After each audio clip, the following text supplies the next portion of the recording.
14 يوليو 1911 حادثة غريبة من نوعها. استعد 100 فرد من أغنياء القوم في إيطاليا لرحلة على أفخم القطارات في إيطاليا وقتها، وفي نص الطريق وأثناء ما كان الركاب في غاية السعادة بيعدي القطر في نفق، ولكنه ما خرجش من الناحية التانية. بيختفي القطر بكل اللي عليه ويسيب وراه أسئلة ملهاش إجابة لحد النهاردة.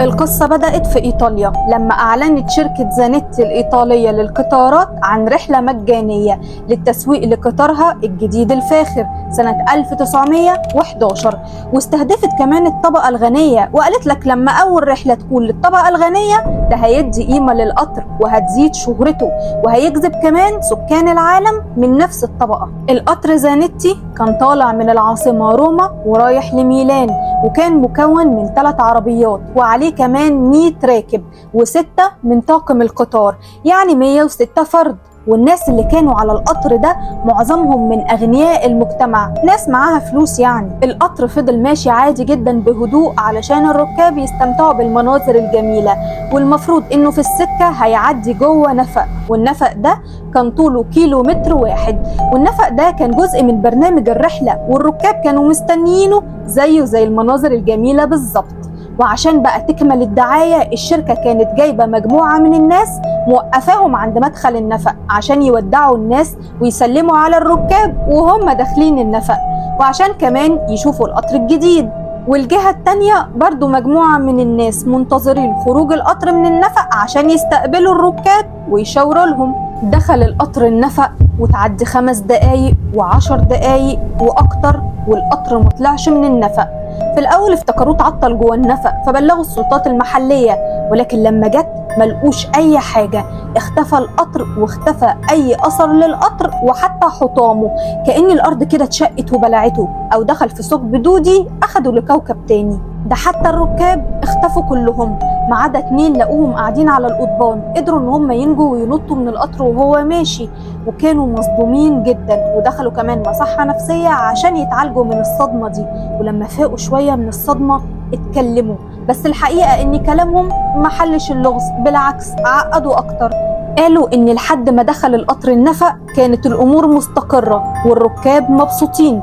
بعدها سمعوا صوت شبه الهمهمة وشافوا ضباب ابيض ملا القطر فجأة، وكان بيزيد وبيتحول كمان لمادة لزجة اول ما يلمس القطر، وكانوا هم قريبين من باب مفتوح عشان كده قدروا ان هم ينطوا من القطر بسبب طبعا الرعب، لكن باقي الركاب ما قدروش. وبعدها السلطات قفلت النفق ده بسبب خوفها ان الحادثة دي تتكرر تاني وتدمر النفق نهائيا اثناء الحرب العالمية. ولكن الموضوع ما انتهاش هنا، كان في محقق مصمم ان هو يحل اللغز ده، وبدأ يدور في الوثائق القديمة على امل انه يلاقي اي حادثة مشابهة او اي خيط يمشي وراه. واكتشف فعلا وثيقة فيها شهادة لدكتور نفسي من مدينة مكسيكو سيتي اسمه خوسيه ساكسينو، ولكن الغريب ان الوثيقة دي بترجع لعام 1840، يعني قبل الحادثة بحوالي 70 سنة. الدكتور خوسيه كان كاتب في الوثيقة دي عن حادثة غريبة جدا حصلت، ان مجموعة من الاشخاص ظهروا فجأة في شوارع المكسيك وكانوا لابسين لبس مختلف وشكلهم كمان غريب ومرتبكين وبيتكلموا لغة غريبة عن اهل البلد ومحدش فاهمهم. ولما الشرطة جت وخدتهم جابوا لهم مترجمين وعرفوا انهم بيتكلموا ايطالي، وبدأوا يقولوا انهم مش عارفين هم جم هنا ازاي، وكل اللي فاكرينه انهم كانوا راكبين قطر من العاصمة الايطالية ولقوا نفسهم هنا فجأة، ولكن شخصهم الدكاترة كمرضى نفسيين بسبب إصرارهم على كلامهم ده، وحولتهم على مستشفى الأمراض العقلية. وبيقول خوسيه إنه استلم 104 مريض، غريب جدا ده نفس العدد اللي اختفى في القطر، وإنهم كلهم كانوا مصرين إنهم جايين من زمن مختلف خالص، وده فعلا كان واضح من اختلاف لبسهم عن لبس الإيطاليين في الوقت ده. وده اللي زود شك الدكتور، واللي زود شكه أكتر إن في واحد من الناس دي كان معاه علبة سجاير تاريخ إنتاجها 1907، يعني بعد التاريخ اللي هم فيه ب67 سنة. والناس كلها اتجاهلت الموضوع ده وشخصتهم انهم مرضى نفسيين، الا الدكتور خوسيه اللي قرر يحكي قصتهم في الوثيقة دي، وقال ان جزء منهم بدأ يتعايش مع الوضع الجديد والجزء الثاني أصيب بالجنون. وعدت سنين على حادثة الاختفاء والناس بطلت تتكلم عنها، لحد في يوم من الأيام كان في واحد من أهالي الركاب المفقودين في دير سان بيترو موجود في مدينة مودينا في إيطاليا، اكتشف بالصدفة وثيقة غريبة جدا بيرجع تاريخها للعصور الوسطى تقريبا كده القرن ال15.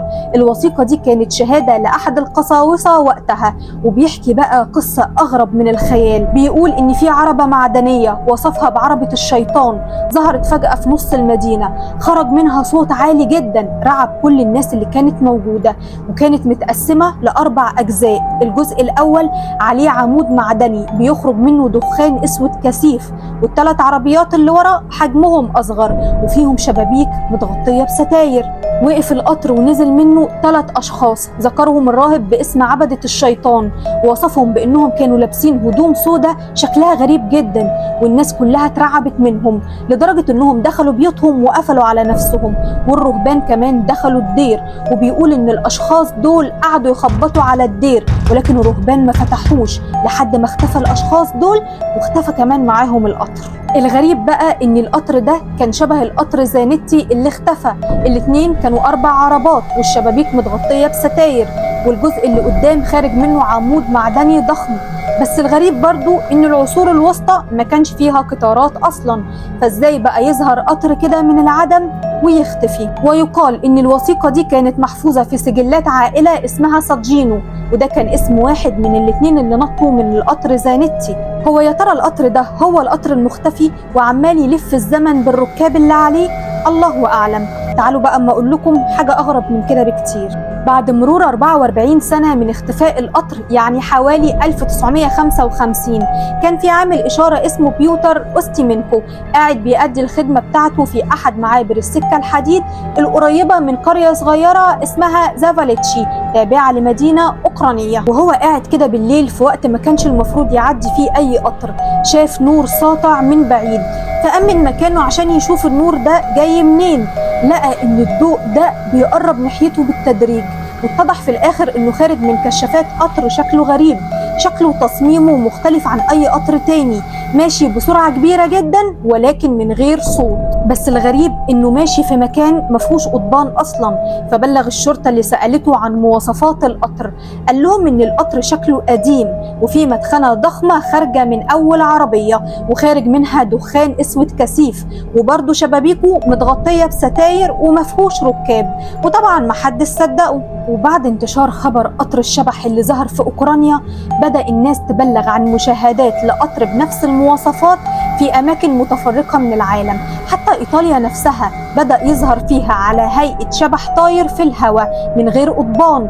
أما بقى في روسيا الناس قالت إنها شافت القطر ده أكتر من مرة. أما بقى سنة 1992 نشرت صحيفة جلوريا مقالة بعنوان قطار الأشباح على طرق أوكرانيا، وقالت إن في قطر تصميمه قديم وأبوابه مفتوحة وستايره مقفولة ومش عليه ركاب، بيظهر من وقت للتاني في شوارع أوكرانيا وبيفضل لحظات وبعدها بيختفي. ومن بعدها تحولت قصة القطر الشبح لواحدة من أكتر القصص الغامضة اللي بيحكيها الناس حول العالم. وبدأ يظهر نظريات بتحاول تفسر اختفاء القطر ده، وكان من أشهرهم إن عام 1911 اللي هي السنة اللي اختفى فيها القطر حصل زلزال قوي جدا في منطقة النفق، والزلزال ده اتسبب في فتح بوابة زمنية جوه النفق، والبوابة دي هي اللي بلعت القطر ونقلته بالركاب مرة للقرون الوسطى ومرة للمكسيك.